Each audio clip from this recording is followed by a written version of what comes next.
Let's be honest, let's be brutally honest. We decide to eat less or go on a detox to rid our bodies of all the toxins when we feel bloated.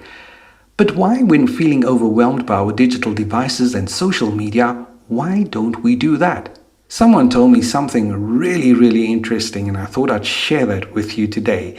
They told me that the bin in your mind needs to be emptied on a regular basis in order for new ideas and concepts to flow. Wow, isn't that amazing? Hello, my name is Riyaaz Safi, and this is Thinking Out Loud. We appreciate your continued support for the podcast, which began in November 2020. With your love and support, we can only get better. Please remember to like, share, and comment so that we can continue to grow. Today, I'm discussing a topic that is very close to my heart: digital detox. If you're wondering, what is a digital detox? According to Wikipedia, a digital detox is a period of time during which a person abstains from using digital devices such as cell phones, laptops, and social media platforms. As people spend more time on digital devices and the internet, this type of detoxification has grown in popularity. Our smart devices and social media platforms have gotten the best of us. As a result, we pay less attention and have a shorter attention span. According to research, we spend an average of 2.5 hours each day on social media, most of which is spent mindlessly surfing from one post to the next. And we check our smartphones, believe it or not, 221 times every day. According to a study, in America, 61% of adults admit to be addicted to the internet and the digital screen.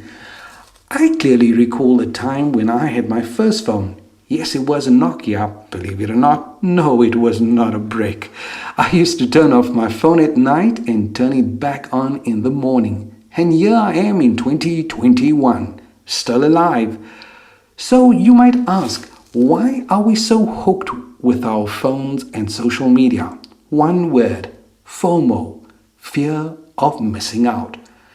I remember a time when my parents used to catch the 7 p.m. news to keep up with what was going on in the world. But now, thanks to social media, we don't have to wait. We can find out right away. While it's necessary to be up to date on current affairs, it's also critical to keep your mind clean and focused. But let's be honest, it's easier said than done. Have you or someone you know used any of the following excuses to avoid giving up your phone and social media? Here goes the excuses. My phone has my work alarm. How am I going to get ready for work? Believe me, when I say that you can get a cheap alarm clock for about 100 Rand or less, and it will be the best investment you ever make. You will save time. I do my internet banking on my phone, which is fantastic.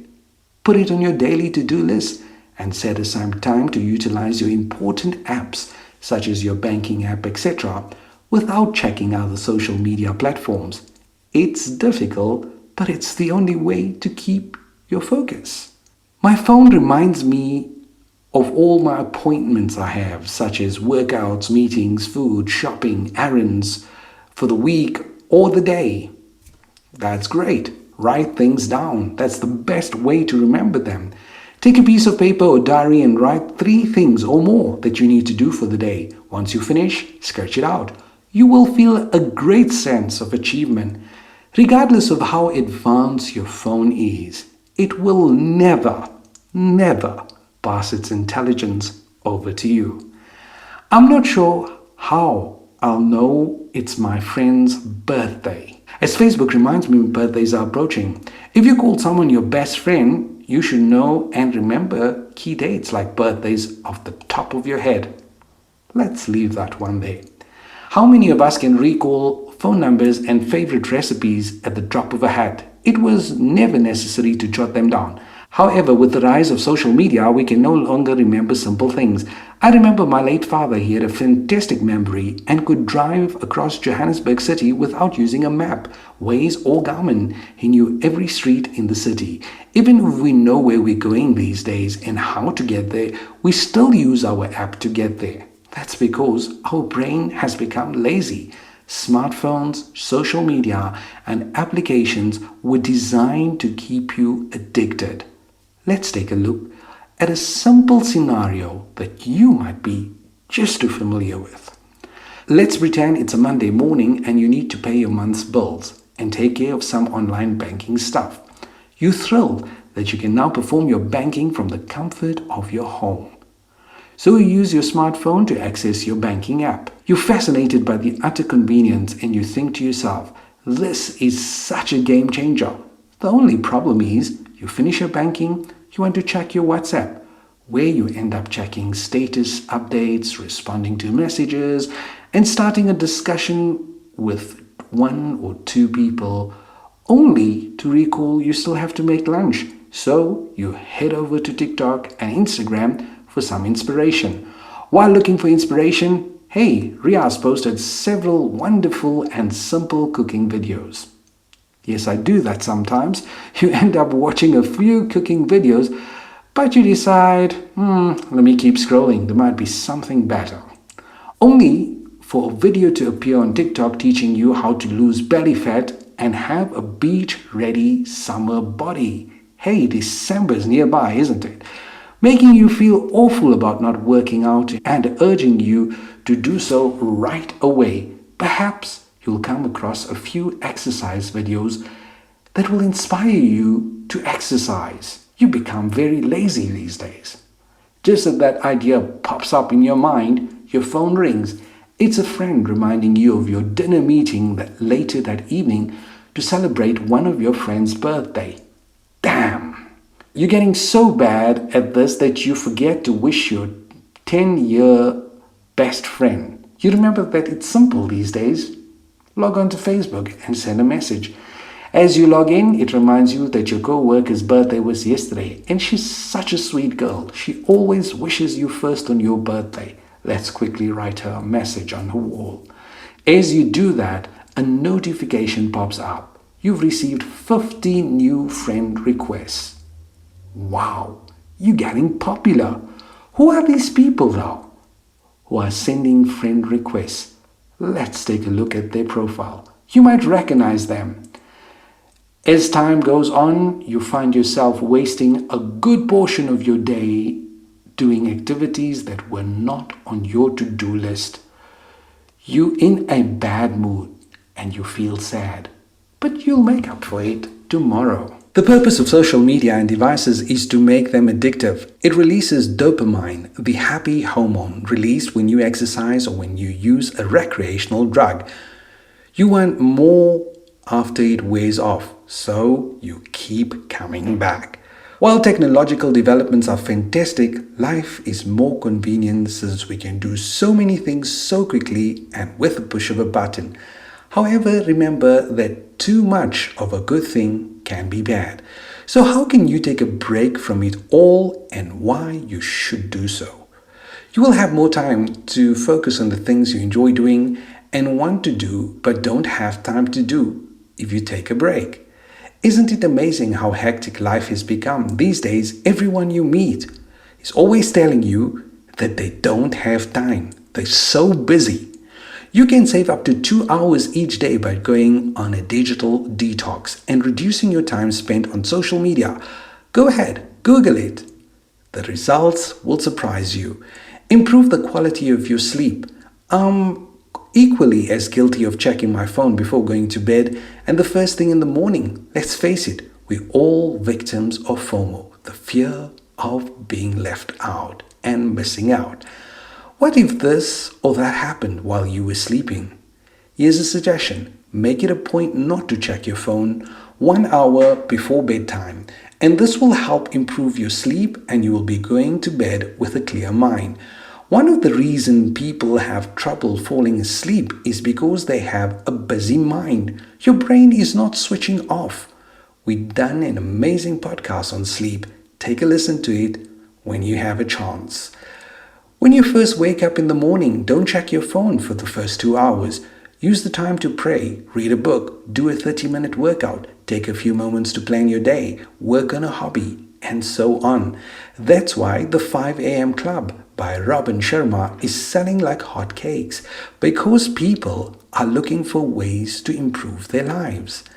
And disconnecting yourself from social media for a day or two will improve your well-being overall. But if that is tough, start with little steps, baby steps. During working hours, do not check your phone, or when working on a task, etc., and gradually increase to a point when you are comfortable. Let's accept it. We mindlessly browse when we're relaxing or unwinding after a stressful day. You can unwind after work by engaging in a variety of other hobbies. I challenge you to come up with a list of activities you can do instead of scrolling through social media. Most importantly, you will be fully present when you have a conversation, working, or just thinking and problem solving.